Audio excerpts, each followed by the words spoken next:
Hello and welcome back to Let's Play Wrath of the Righteous with me, Regadon. Let's explore Neathholm.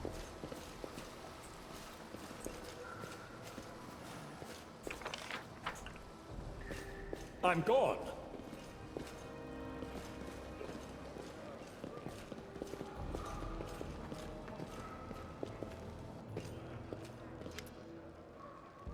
Your first impression of the mongrel village is of a squalid dump, with the odors to match. Unblinking, glowing eyes watch you from the gloom, and deformed shadows slope between the huts. You see some mongrels gutting white, eyeless fish, while others are repairing fishing nets. All the signs of normal village life. A tense expectation hangs in the air. A heavy-set, aged mongrel slowly shuffles his way toward you.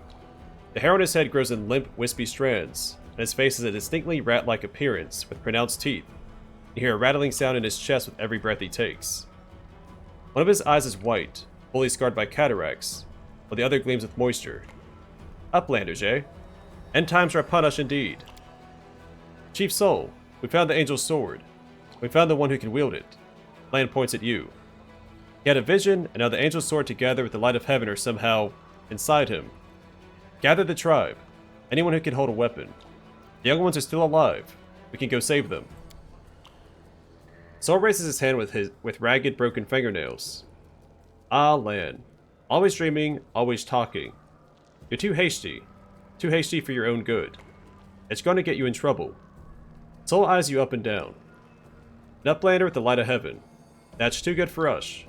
Our kind don't have good things happen. There is always a catch. Lan trusts people because she likes to believe. Isn't that right, Lan? I'm the chief. I don't work on faith. Show the light. Wonderak stares at you intently, like a cat watching a bird, and shakes her head in warning. Is there someone else on the surface here? Soul points off to the side. There he is, hale and hearty and prim as a peacock, just like me. Soul laughs, but quickly returns to business. She's not good. Too many uplanders. She's not good, she's not right. What are you up to here? You're not one of us. We're not your kind. When the time comes, we'll come to you, not you to us. Alright, I reveal the light of heaven. Land speaks the truth.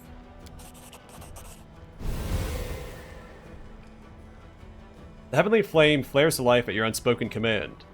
Bright, pure, dancing with multicolored sparks like a sunbeam passing through stained glass. The mongrels abandon their tasks and stare, transfixed. The light is bright, but not blinding. It is warm, but its warmth is soul deep. Soul is silent for a while. Tears are streaming down his wide, pale face, but the old man doesn't even care to wipe them away. So it's true. The angel did not forsake us, no. He came back from the dead. He came to save our children. Land gives you a nod of thanks. The scaled half of his face is indifferent, but the human half is visibly relieved, as if he wasn't sure all this time that you'd support him. Wonderwag hisses at you like an angry cat. See these fishermen and these hunters, these husks of men and women? Their blood will be on your hands. We have the blessing of the angels. We will survive and help the young tribesmen. Idiot. You see a bright light, and you think even the maze is no match for you. You always think the worst, Wendu. We're not on our own in this anymore. We've got allies. Well, a couple at least. One good fighter's worth 10 bad ones. You have the right of it, Lan. We're in Ethers. We're going to wait. I sent a messenger to summon all the tribes. It'll take time, yes, but they will all come. They'll all come for the light. Wait, Lan. Wait, Uplanders. Rest a while in one of our huts. Our home is your home. Lan sighs. All right, Chief. Understood. Let's hope that a few hours isn't the difference between life and death for those kids. If they ask me what took us so long, I'll tell them it was your decision. Wonderwag only grits her teeth in silence. And we leveled up here. A soul heaves himself around to face you. Eh? I want to ask a few questions. Soul nods. Aye. Tell me about mongrels. Eh? Ah. Well, we're the Crusaders under the ground. The children of the first Crusaders. The world wound touches everyone. Look at us. We're all marked by it. The Uplanders didn't like it. They drove us down here. But we have a secret. Soul's one good eye twinkles slyly. We're waiting. When the shield mage falls, that is the end of our lives down here. We'll go up to the surface to fight. Until then, we don't. Our place is here. But now we have all seen the light of heaven. Now we can go. What other shines do we need? We must fulfill our Crusader duty. Tell me about Wendawag. Ah, Wendawag. Our beauty, our huntress. Who is more skilled than Wendawag? There are braver fighters, yes. But brave doesn't mean skilled. Wendawag is the only one to go into the maze and come out again. The others listen to everything she has to say. It's hard to do the SH sound. Consistently. Tell me about Lan. Lan. Saul makes a vague gesture. He's not one of us. No, not one of us. His father is one of us, but his mother, no. They took him up to the surface. They ruined him as a child. When they came back, he wasn't one of us. A good hunter, yes, but he feels trapped down here. Like he can't go up there either. Sorry, but he can't go up there either. It's not safe. He wouldn't last a gong. Thank you for your answers. Soul shrugs. It's no matter. Well, what are you going to do now? The messenger is swift. We'll rally the tribes, all of them. The angel's light is with us, so we will follow it. Now you go rest. Eat. Can I just clarify? Are we Uplanders prisoners or guests here? Have you drawn weapons against us? No. Have you killed us? No. Have you stolen our food? No. Guests. I want to look around here. Alright, we'll level up in a moment. But first we're going to steal their food.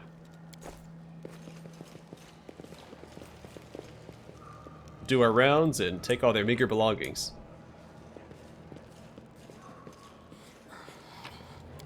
We do it my way. I'll just say we're helping them pack. Since they're about to head back to the surface.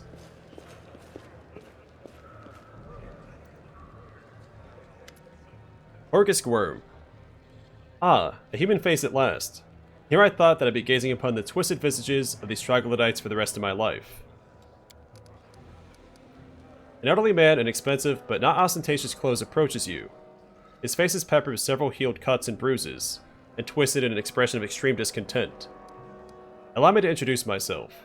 My name is Horgisk Worm. Yes, that worm. You no doubt have heard of me if you spent any time at all in the city. I have a business proposition for you. Your name tells me nothing. Who are you? You truly are freshly arrived in the city, then. You couldn't have picked a worse time, that's for certain. Only just arrived, and the city's been razed to rubble. You should know that you're looking at one of the richest and most distinguished men in Canabris. I may not be as well known as certain swaggering loudmouths, who spend their lives traipsing from one ball to the next, but the Worm Trading Company is one of the pillars of the city. I'll have you know. Did you see the marquees in the square? I paid for those. Tried any festival delicacies. You have Horgisk Worm to thank for that. How did you end up here? For a moment, Horgisk's eyes focus on Camellia before his gaze returns to you. Like everyone else, down I went with that accursed beetle cleave the ground in twain beneath our feet. I'm lucky I didn't break my neck in the fall, and I'm doubly lucky that I didn't encounter any subterranean cockroaches on my blind wanderings and instead came across hunters from the settlement. Although I must say that when I first glimpsed their physiognomies, my life flashed before my very eyes. They turned out to be decent chaps. Frightening to look at, but able to keep a bargain. You don't speak very kindly of the mongrels, even though they saved your life. Ha! Kind words are for people with hours to fritter away on pleasantries. Horgisk Worm speaks his mind. He pays for services rendered, not with kind words, but with hard coin. I give the mongrels my dagger in exchange for their help. Its handle is worth more than their whole village. What kind of business proposition? I don't know what is happening on the surface right now, but I'm determined to find out. You have no intention of seeing out the rest of your days in this village, I suspect. You must find a route back to the surface, to the city, if there's anything left of it. I am a moderately pious man, and I don't mind relying on the help of a person who has the favor of the gods, especially with so many demons lurking about. You are strong. There'll be no trouble to you. But I, alas, am not as fit as I once was. I can't go crawling about through caves playing at scouts. My proposition is simple. Lead me back to the city, and I shall pay you 1,000 gold coins. I suggest we help this man. It's good to have friends among the Canabras elite.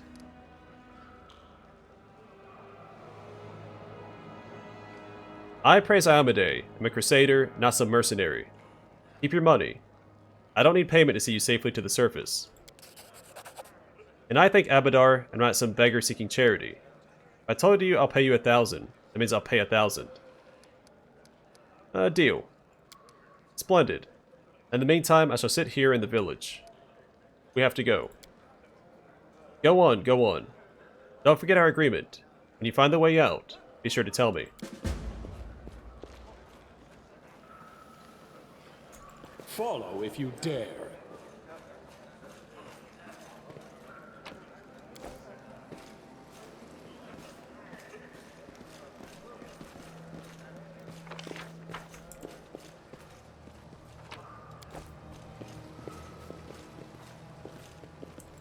I'm off.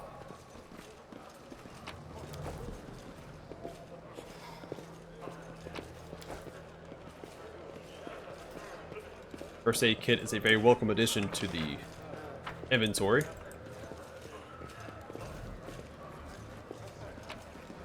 Hey Uplanders, come and see my wares. We'll do that in a moment.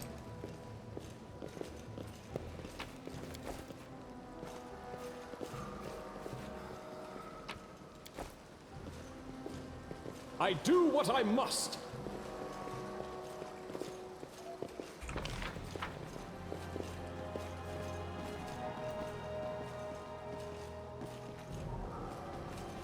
I'm gone.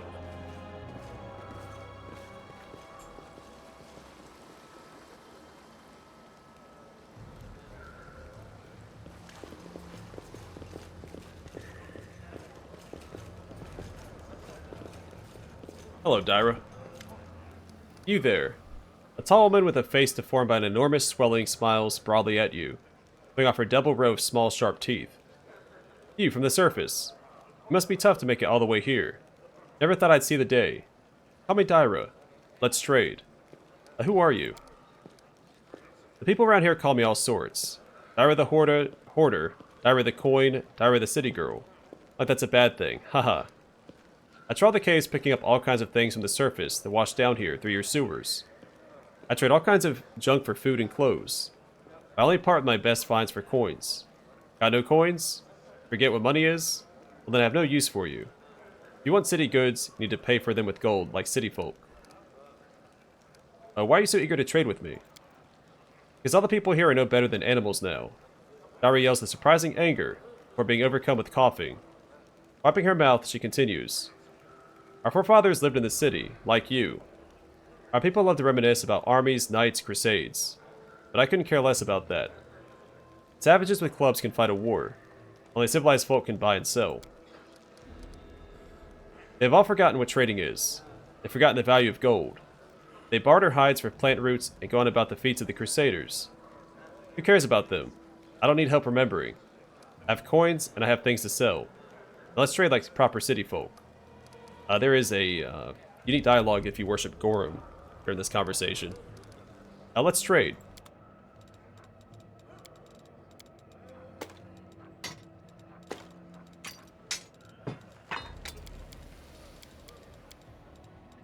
Well, I should probably keep some of the masterwork stuff.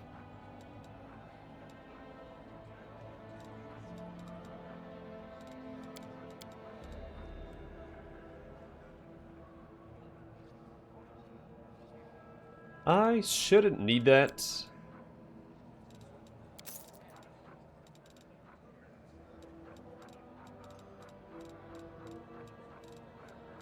So personally, I like to buy a bunch of healing potions from her.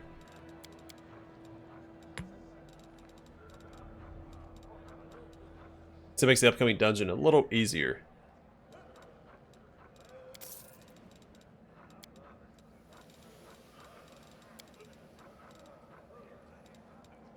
She sells thick pads.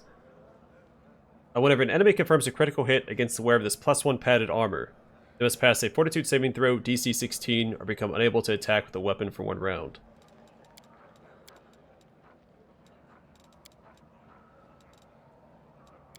I think that'll do for now.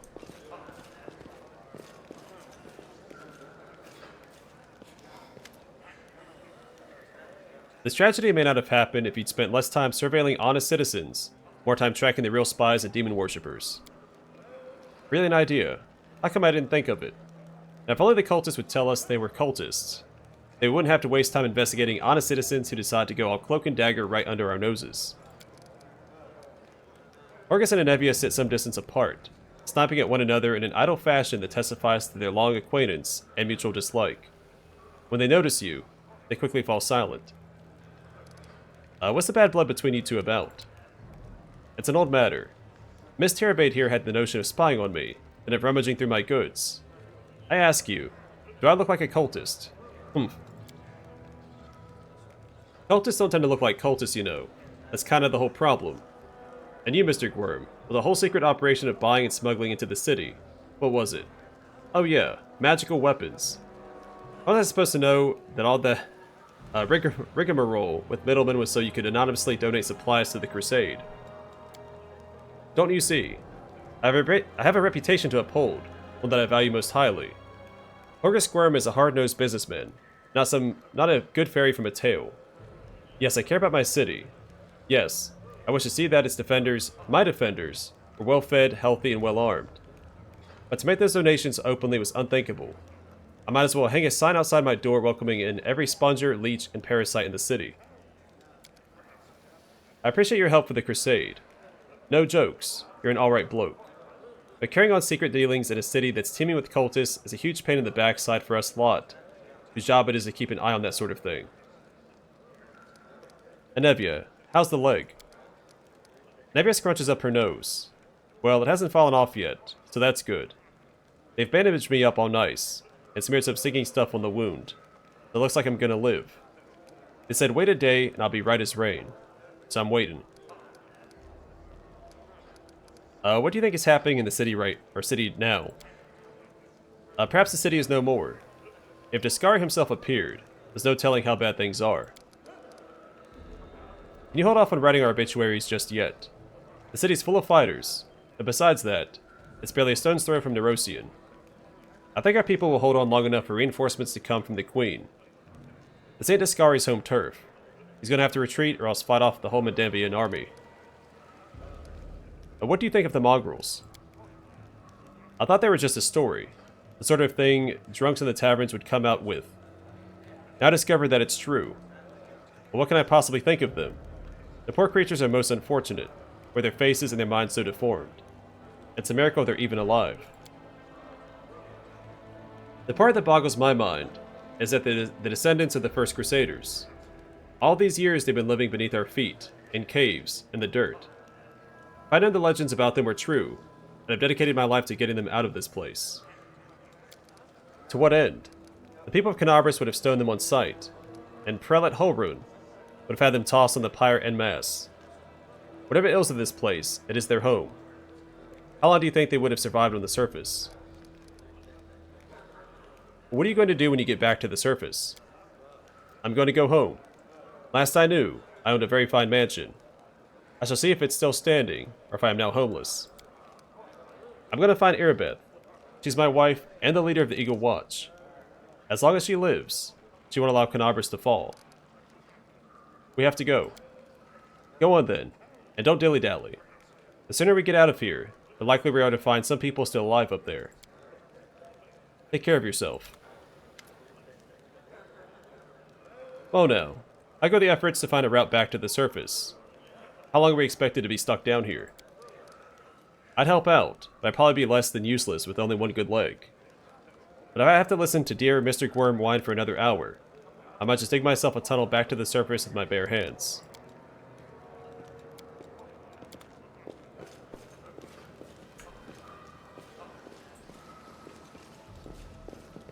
Alright, let's level up. So, level 2 Paladin, we get Lay on Hands. Beginning at second level, or level 2, A paladin can heal wounds, her own or those of others, by touch. Each day she can use this ability a number of times equal to half her paladin level plus her charisma modifier. With one use of this ability, a paladin can heal 1d6 hit points of damage for every 2 paladin levels she possesses. Using this ability is a standard action unless the paladin targets herself, in which case it is a swift action. Alternatively, a paladin can use this healing power to deal damage to undead creatures, dealing 1d6 points of damage for every 2 levels the paladin possesses. Using Lay on Hands in this way requires a successful melee touch attack, and doesn't provoke an attack of opportunity. Undead do not receive a saving throw against this damage. And Divine Grace. At second level, a paladin gains a bonus equal to a charisma bonus, if any, on all saving throws. And athletics, persuasion, and I think... let's do perception. As I mentioned before, that perception, I think, is the most important skill in the game. It's also important to note that everyone in your party gets a perception check when you come across one. So if 5 out of your 6 companions fail the check, the 6th one can still succeed.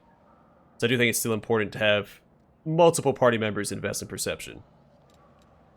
You could also just quick save and quick load and retry the check. I see like it's all the same stuff that my paladin does. I am going to multi-class her later on, but not yet, because some of these are too good to pass up early in the game. For her, we will do... She doesn't need persuasion. You really only need persuasion on one person in the party. So I'm thinking Knowledge World. We could do Trickery.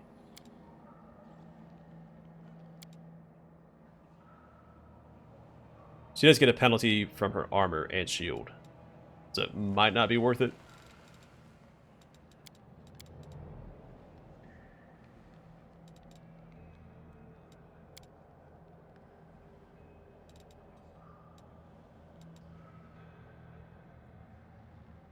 Let's do it anyway. Alright, Camellia.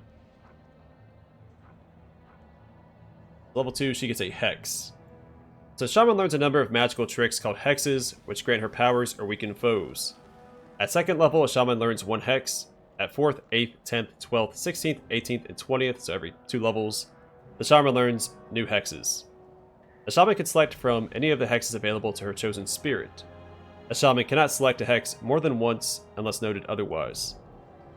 Using a Hex is a standard action that doesn't provoke an attack of opportunity unless otherwise noted. The saving throw DC to resist a Hex is equal to 10 plus half the Shaman's level, plus the Shaman's Wisdom modifier. Ability and Trickery. And Ice Plant. This Hex grants the Shaman a +2 natural armor bonus to armor class. The effect leaves the Shaman's skin thick and stiff to the touch. Probably the best Hex for her. Battlemaster's also pretty good, but not till later. Alright, Lan. I am going to multi-class him later on, but it won't make sense until he reaches the surface. It is a roleplay multi-class. And I wouldn't mind getting him to level 3 first.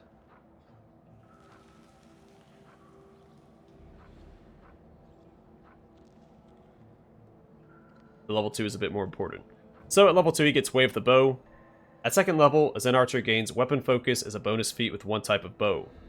At 6th level, the Monk gains Weapon Specialization with the same weapon as a bonus feat, even if he does not meet the prerequisites. And a Zen Archer bonus feat. So Zen Archer's bonus feats must be taken from the following list: Combat Reflexes, Deflect Arrows, Dodge, Point Blank Shot, Precise Shot, and Rapid Shot. At 6th level, the following feats are added to the list: Improved Precise Shot, Mini Shot, and Mobility. At 10th level, the following feats are added to the list: Improved Critical and Clustered Shot. A monk need not have the prerequisites normally required for these feats to select them. It's also odd that Rapid Shot and Multi-Shot or Mini Shot are listed on there, because it doesn't work with Flurry of Blows.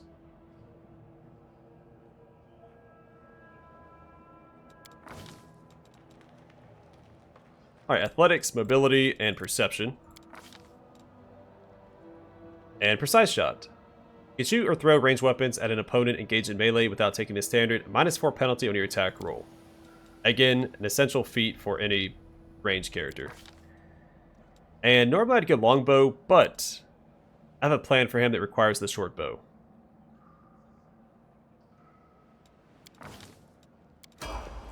Which I'll explain when we multi-class. Alright, Wendawag. It's a bonus combat feat.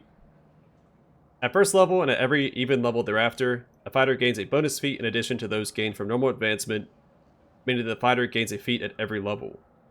These bonus feats must be selected from those listed as combat feats, sometimes also called fighter bonus feats. And Bravery. Starting at second level, a fighter gains a +1 bonus on will saves against fear. This bonus increases by +1 for every 4 levels beyond second. Lore Nature and Perception.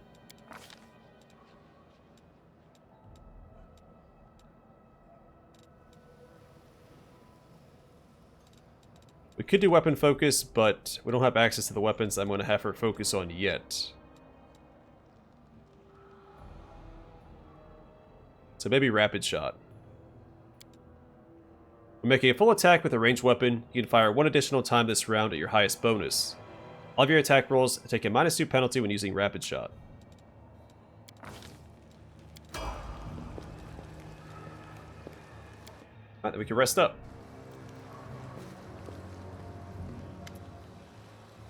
The messenger returned.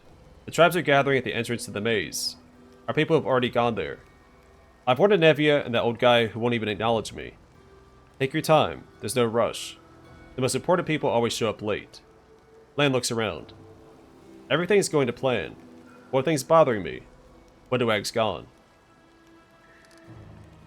All the tribes. So a whole army is marching on the maze then. By mongrel standards, yes. But don't be too disappointed when you see the reality. There aren't many of us who can hold a weapon, and if you're still, who can do any damage with one. But what do you think happened to Wendawag? Lan shakes his head. I don't know. She was always stubborn. Maybe she decided she could do it all on her own. I hope she comes back. We'll struggle without her, and she'll struggle without us, no matter how hard she tried to deny it. What about Anevia and Horgus? Are we just going to leave them here? Once we've cleared the maze, the way ahead will be safe. Anevia's in no state to fight, and that Horgus guy, he doesn't look like he'll shift an inch unless we roll out a red carpet all the way to the exit. Still, are you sure the maze is the only way to the surface? Lan nods. There was another passage, the one I used with my dad when we left and then came back. Chief back then, he found it and filled it in, to stop anybody else from going against the Ancestors' wishes. And what the Ancestors wanted was for everyone to go through the maze. I'm not sure of anything right now, but we don't have a choice. We can only go forward. There were other passages, but they are far from here. With all these earthquakes, who knows what condition they're in now. So our best bet is the maze. If it doesn't lead anywhere, we can consider our next move. Well, let's go. There's no time to lose. Let's go. But before we do, thank you. I was so happy, I forgot to thank you before. But you've done something no one else has in a long time. You've given the mongrels hope. It's like we're starting to believe that we're worth something, now that we have the power of the angels on our side. Lan's face grows sullen. It won't change anything, of course. But at least it will help us save the young ones. Hopefully. Let's go through the main gate. The straight road is the shortest.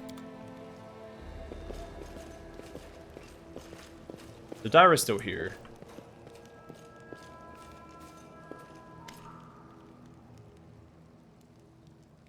I'm a man of facts, and the facts are simple. You had a duty to protect Canabras, and you failed to do so. While the demons are plotting their attack, you're snooping on upstanding citizens. When we do our job, you don't see a thing because, shocker, nothing bad happens. Remember the time the demon worshippers poisoned all the wells? When they blew up the town hall? How about when they murdered all the priests of the Temple of Iomedae in their beds? Not ringing any bells, huh? That's right, because we stopped all those things from happening.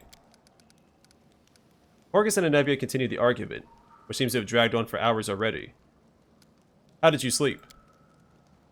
Horgus issues a dissatisfied grunt. I've always dreamed of spending a night on a slimy sack covered by a filthy rag.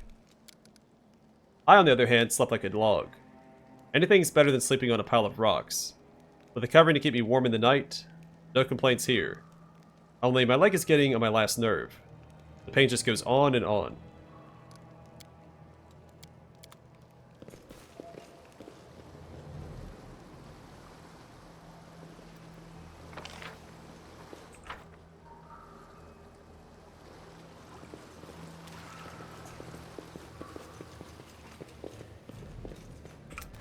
Actually, I think I messed up. I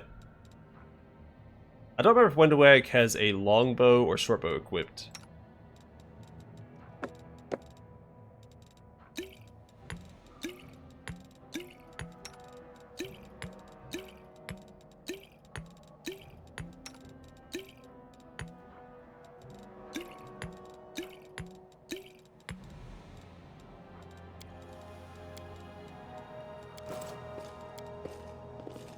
Caves of the Shield Bays. Here we go.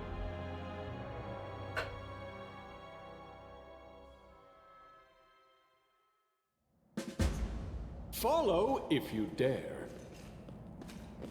This will be quick. Inheritor, guide my blade.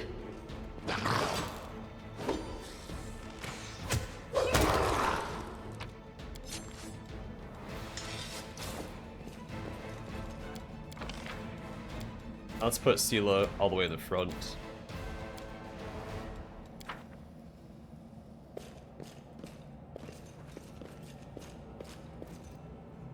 Oh, also, land benefits from this. I'm glad I didn't sell it. 19 armor class is nothing to shake a stick at. I'm off.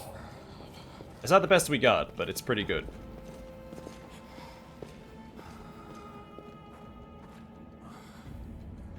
The tribes are gathering. Soon we will attack. How long can we wait? The other tribes haven't turned up yet. We're gonna wait for them. Just another while longer. I knowing so the preparations will take the best part of a day. Let's go take a look in the maze ourselves and see what's what. I do what I must. I will help where I can. My skills are absolute. What's on your mind? I wonder. Meditate Save on the your last mistakes. one for me. Might make you feel better. I'll cut you wide The open. light. Don't Take hold back. you. Strike. You've crossed the wrong mongrel.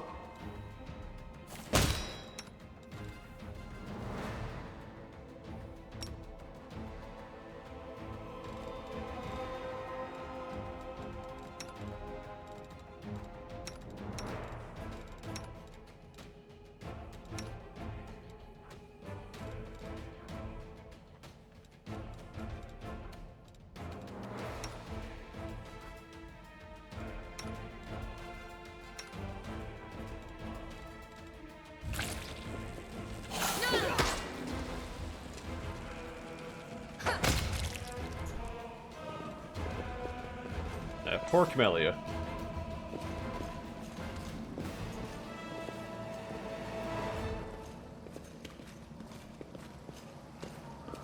I'm gone.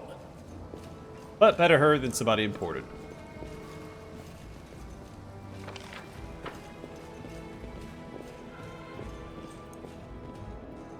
We do it my way.